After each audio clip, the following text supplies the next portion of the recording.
The landscape in Indiana, as we know it, has been ever-changing. It's never really quite been the same, has it? Long ago, glaciers carved out valleys and created rolling hills, leaving behind the soil we now have today.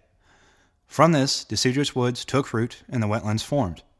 Nature has been molding landscape in this way for a long time. When we look at another force that molds our landscapes, we find people. People have been using land for a myriad of reasons: to build cities, create parks, highways, and plant agricultural fields, just to name a few. For the most part, a majority of us Hoosiers are familiar with agriculture. Agriculture and landscape have developed hand in hand over the years, starting from people planting by hand to the tractors of the Industrial Revolution.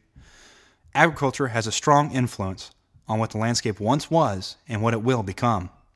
When we look at this landscape, we see woods, fields, roads, and the occasional water source. Many just see a set pattern of square fields lined with property-defining trees, the fields rolling up and down until they meet the woods, contrasting one another. The fields change from crop to crop as you drive on. It may seem monotonous to some, as they watch the same view mile after mile, but not to everyone.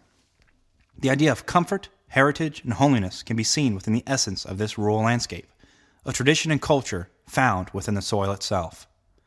It is a calming sight, one that can put troubled minds to rest, a beauty captured by simply existing.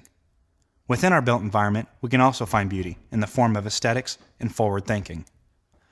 Landscape architects have been on the edge of pushing new thinking strategies and practices.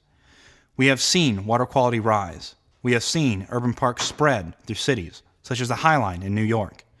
We have seen programs encouraging green thinking, such as recycling and green streets in Portland, Oregon. Why then is there a blind eye to agriculture? It has been explored in urban environments, but not at the large scale of the rural environment. From what we have seen and experienced, we can come to one conclusion: the rural landscape of the Midwest would be different if the principles of landscape architecture were applied.